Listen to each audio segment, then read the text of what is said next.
Hey, y'all. Thanks for coming to my talk. So for the next 25 minutes, we're going to use a framework I put together to build a modern detection and response program. But first, hey, I'm Allyn. I'm a senior staff engineer at Airbnb on the technology leadership team, where I work on fun things like detection and response. I am also a dad. I live in Austin, Texas. My slides aren't up there. Where'd they go? They were up there before. Yay. All right. And I live there in Texas with my wife and 2-year-old son, Liam. Here we are in a giant adult-sized ball pit where I almost lost him many times. And this talk is inspired by Liam. You see, I'm a worrier, and being a parent and a worrier is super fun.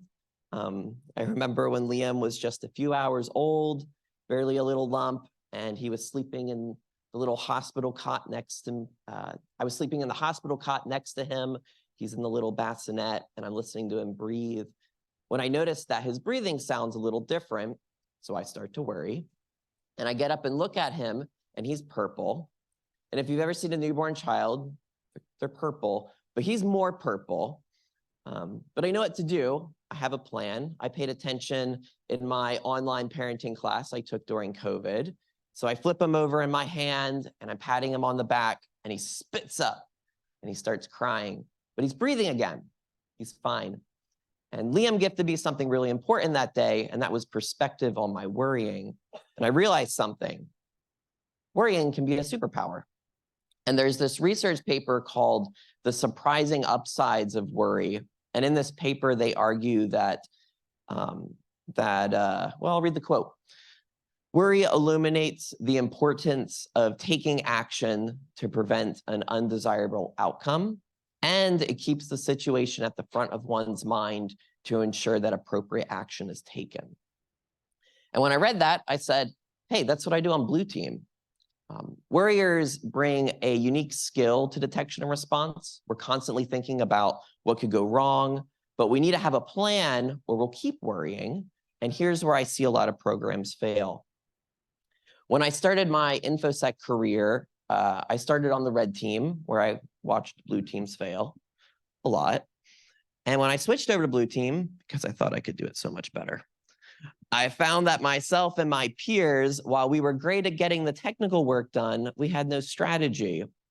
So after making lots of mistakes, I built this framework that finally worked for me, and hopefully will work for you, building a detection and response program. And this way, y'all can learn from my mistakes and make better, more informed mistakes than I did. So let's talk about what I mean when I say a modern detection and response program versus a legacy one. A legacy program is reactive. Its focus is on alerts that indicate that something bad has already happened. A legacy program focuses all of its strategy on the technology. You know you're doing this when you describe your program by listing all the tools you own and the vendors you do business with, instead of thinking about what capabilities you actually have. A legacy program has lots of manual heavy tasks. Sure, you probably bought some automation tooling, but if your teams are still doing a lot of the day-to-day tasks manually, you're still operating in this legacy model. And finally, a legacy program operates completely siloed and disjointed from the rest of the organization. I'm often very guilty of this. You want to move quickly, but it also puts you completely out of touch with your organization's technology. It inhibits their ability to work side by side with other teams. And you end up investing time and money into solving problems that would be better solved in collaboration with other teams. On the other hand, a modern program is proactive, and that doesn't just mean you do a thing called threat hunting. It means that your philosophy for detection incorporates the idea that you want to detect a threat as early in an attack as possible, and there's many signals you can correlate before that something bad has happened, alert needs to fire. And instead of being so tool-focused, a modern program builds strategy that is business-focused. And by that, I mean we empower our teams with more than just the requirements, but also the context of what they're working on and how it empowers the business. A modern program prioritizes automation. That means that your first thought when you get a new tool or a new process is to think, how will I automate this? instead of creating the manual playbooks that you sure hope to automate in the future. You won't. And finally, a modern program is connected to the business. It centralizes functions, its workflows and data, because you can't succeed trying to do this alone, you won't scale. So to start building our modern program, we're going to use the process of organizational design. So I read this book, so you didn't have to. And this book lays out a step-by-step process for designing your organization. Now, they had 7 steps, but I know my audience. So I simplified the 4 steps because most of you haven't had enough coffee for 7 steps. So these are the 4 phases of the framework we're going to work through today. So let's jump in. And first, we're going to assess and analyze our current state. And we start by asking, where are we and what do we have? And maybe you don't have much. Maybe it's you and some antivirus, or maybe you have a very large program that reports detailed metrics. And we're going to assess and analyze from 3 viewpoints. And first up is our vision and mission. And instead of reading what I'm sure is a riveting vision and mission statement, I want you to ask, what is unique about detection and response at your organization? What unique problems does the culture, the technology, and the people that your organization pose for detection and response? So what makes it tricky? What makes it interesting? And then what are people working on? And where are they spending most of their time? And then we assess from the viewpoint of our people, so we understand what skill sets we have before we start building. And I'll point you to the NICE cybersecurity workforce framework.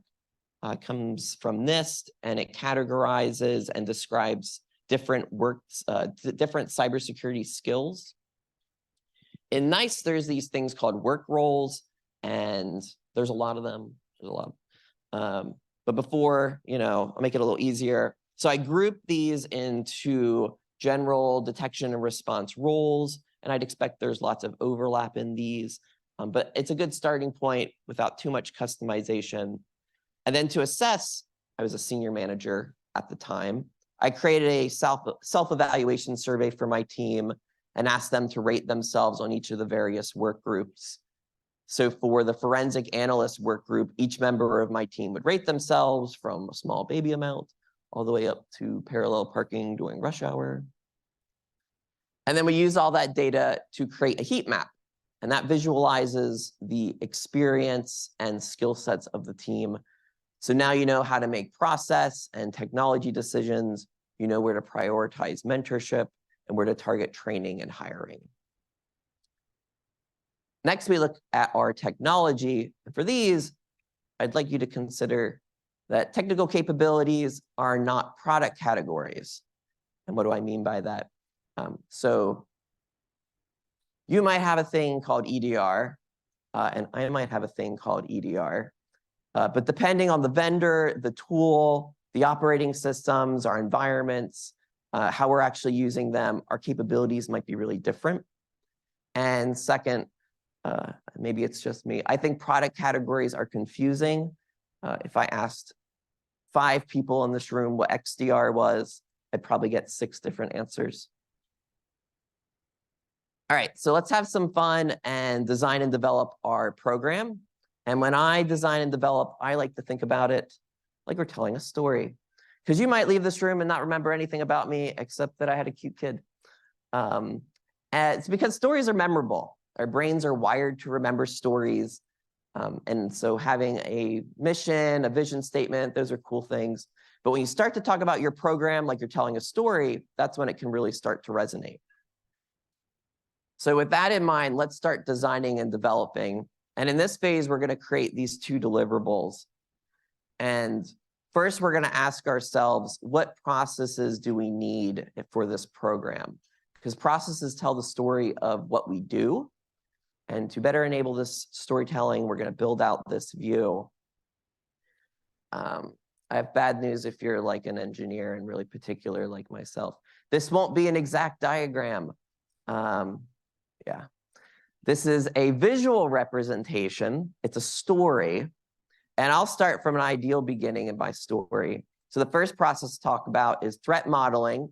where we build profiles of threat actors, get intrusion sets. Maybe it's just understanding about what type of threats we care about the most.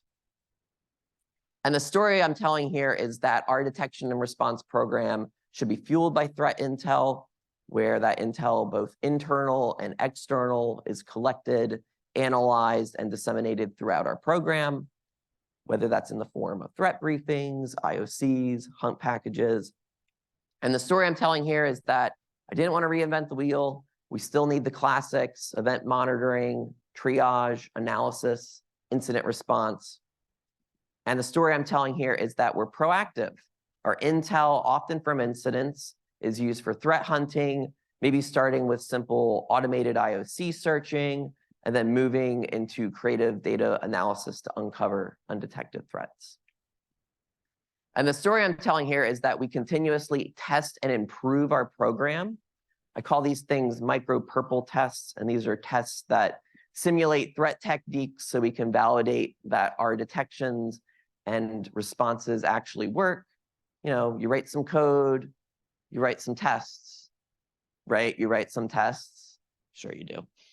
So you write some detections, and then you also write a test that validates that, hey, this detection actually would detect the type of activity I'm trying to, and that we have responses associated to that. The story is that continuous improvement should be central to the program, using it to capture and prioritize the results of our micro-purple tests. So we're only working on the things that are most important. Insert a rant about Agile here, including work that might come from threat hunting, like gaps in our application logs. The story I'm telling here is that visibility without context has never been good enough. We want our data to be integrated with our threat intel, with the context of our systems, networks, applications, cloud platforms. We want observability so we can engineer high-fidelity detection rules. And when our detections fire, our operational processes can pick up the event and start the triage and response processes. The story I'm telling here is that this program's performance should be measured, and that data is used to communicate how we're succeeding, improving, changing, and investing.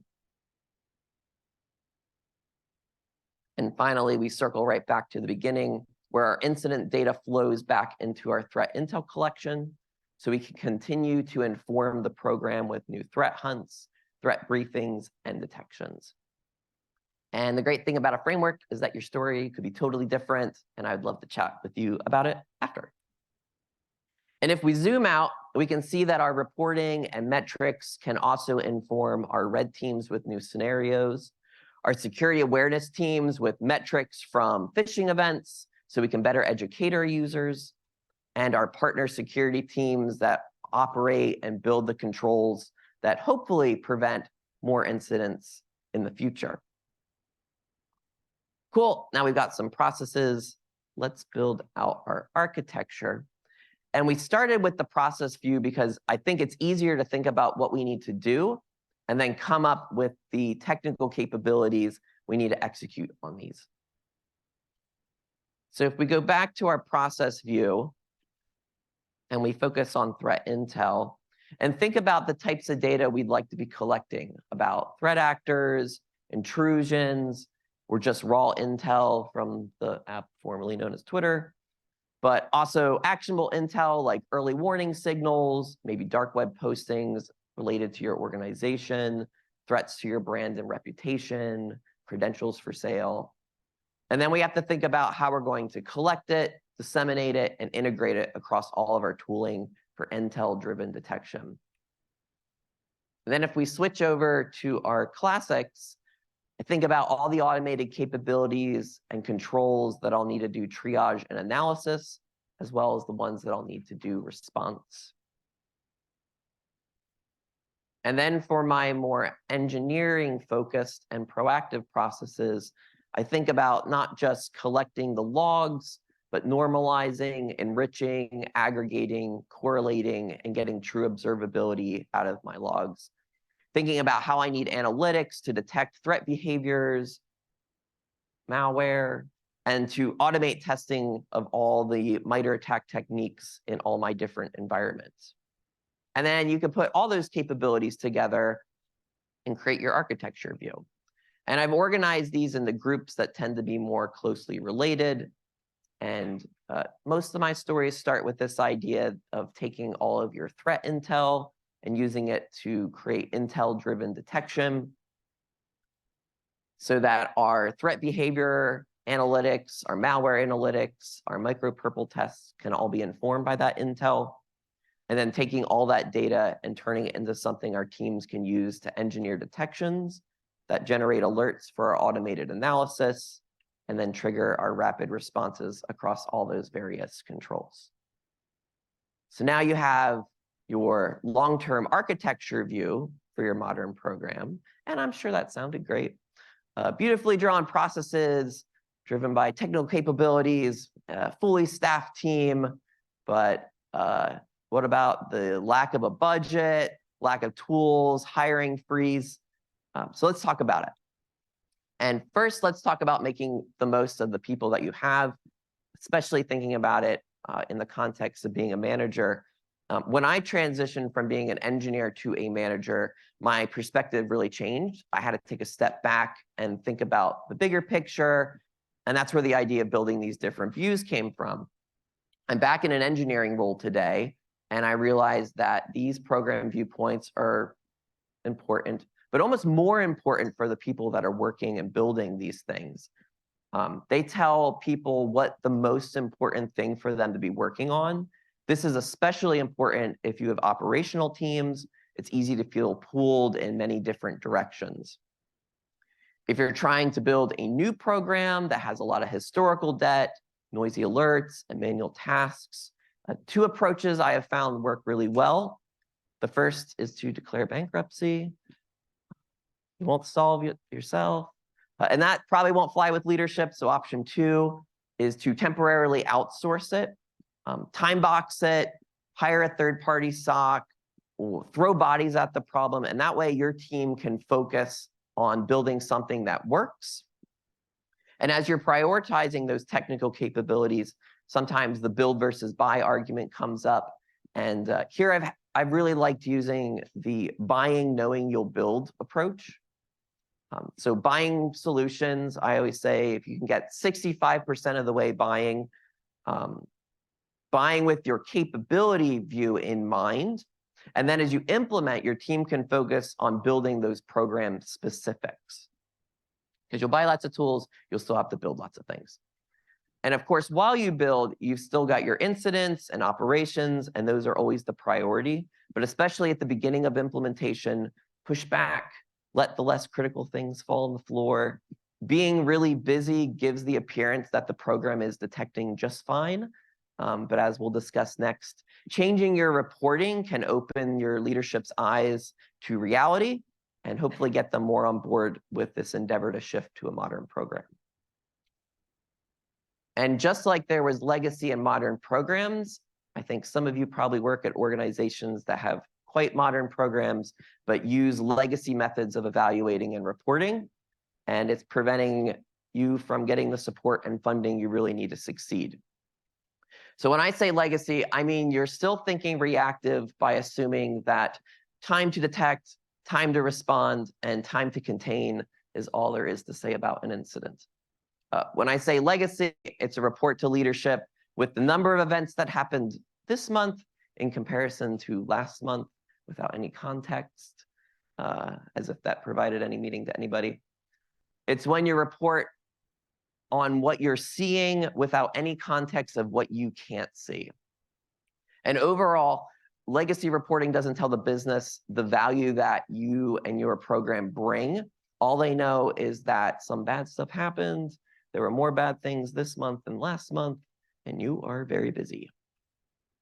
While a modern program provides context around the detections in place, describing how threats are detected and what the impact to business is, our reporting should focus on what threats we are seeing, can see, and are seeking funding to see.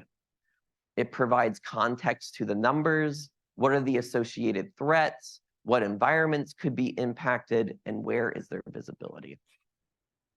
And it quantifies it, at least in a narrative, like, hey, remember that ransomware incident? It was a close call, but it could have meant we weren't doing business for weeks, and that's on a very low estimate.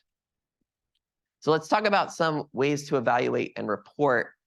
And to answer what we can detect today, I mentioned this idea of micro-purple testing, and that is running tests that validate whether you can or can't detect something. And here's an example of what running all the techniques across MITRE ATT&CK and scoring them as pass or fail might look like. In this hypothetical example, the story is that we've got great coverage of discovery and C2 techniques, but an attacker might be able to move laterally through the network without being detected. And that might be bad if your business has, it's a nice way of saying it, poor controls between environment boundaries. I'm sure none of you work anywhere that has a flat network. Next, we look at the results of running all those techniques across all our different environments, or what I'm calling landscapes.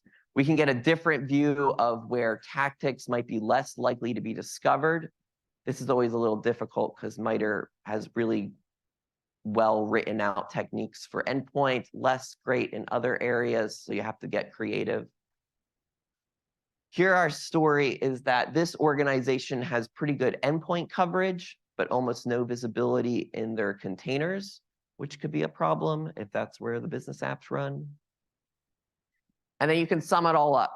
We can provide our overall visibility into threats by looking at the results from our micro-purple tests, looking at the detections we have in place today but haven't yet validated, and weighting those by the priority and prevalence of our environments.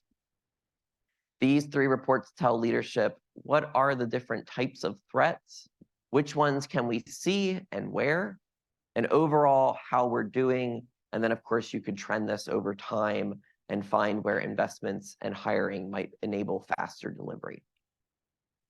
And closely tied to our observability report are our metrics. For these, let's move away from just giving the alert numbers. I cringe every time I say it because, yeah, I've done it a lot. We know what we can see and what threats we are seeing the most and where. Which ones pose the biggest threat to the business? From what we can see, what are the trends and impact, and what preventative controls, investments could reduce this risk and impact? So instead of giving a lot of meaningless numbers, derive from your events what are the top threats, the top landscapes at risk, and top incident trends that need to be immediately addressed. And so with all those, then you can finally present your roadmap. You know what you can do, you know what you can't do today, you know what you can and you can't detect, you know what type of threats are impacting your business, and you know how to make it better. So you present your roadmap that close those gaps, and then you make your asks. Here's what we need from you, fund it, hire for it. So here we are. Instead of hiring based on the number of alerts or investigations, you can make data-driven decisions based on roles and skill set instead of threat hunting because it sounds cool. Your process view is a story that answers what your program does, how it provides value, and how you measure success. Instead of buying based on what Gartner says you need, you have a vision for your architecture with a prioritized timeline to accomplish it and clear asks to leadership. Instead of telling your bosses, yeah, we might detect it, you have metrics that describe your threat coverage. And hopefully now you've learned how to stop worrying and build a modern detection and response program. Thanks so much for having me.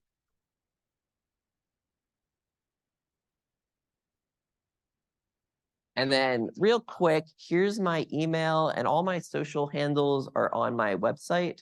I write an infrequent newsletter called Meoward. It has an adorable cat that people love. Security info is just okay. I have stickers as well if you come see me. If you have any questions, do feel free to shoot me an email or come find me during lunch. And thanks again for having me.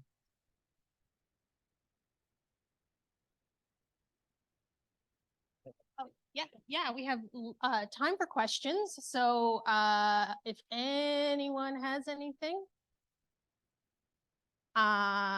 Thank you, Allyn. That was a great talk, by the way. What being a risk analyst, what resonated with me is your talk about coverage across the landscape, which is something that I think gets forgotten a lot. And then the coverage across your capabilities and focusing on capabilities rather than products, which is one of my pet peeves as well. So does anybody else have any questions for Allyn? Max. So we were talking about the legacy metrics versus more modern metrics. What would you use to compare the overall new kind of metrics against, so that you can see more than just like bad guy tactics? Yeah. I think part of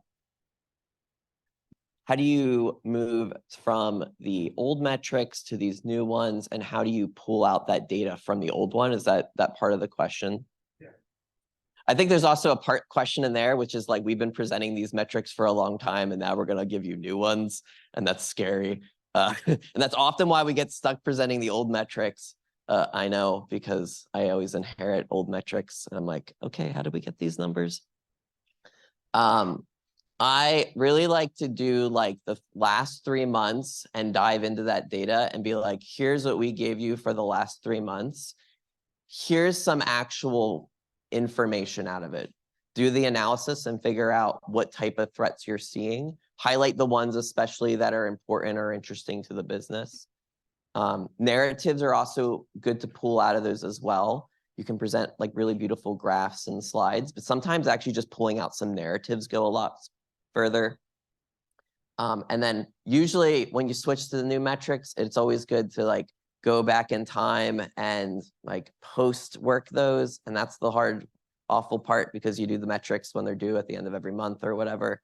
And so you have to actually work ahead and go through those. So definitely having like a transition of looking at your old data and putting those into the new metrics, and then pulling out the most important things like the top threats, the top risks, and then where your landscape is at. Yeah. Any other questions? I think I got time for one more.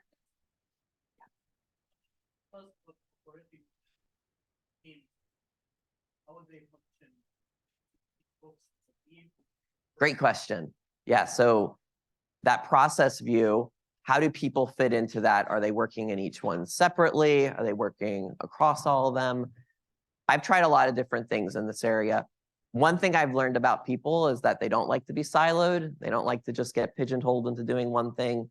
I see that somewhat occurring a lot more again in our industry. I felt like we broke out of the like big SOC model where you have tier 1, tier 2, tier 3, and you only work as tier 1, then you move to tier 2, and you never see the other things.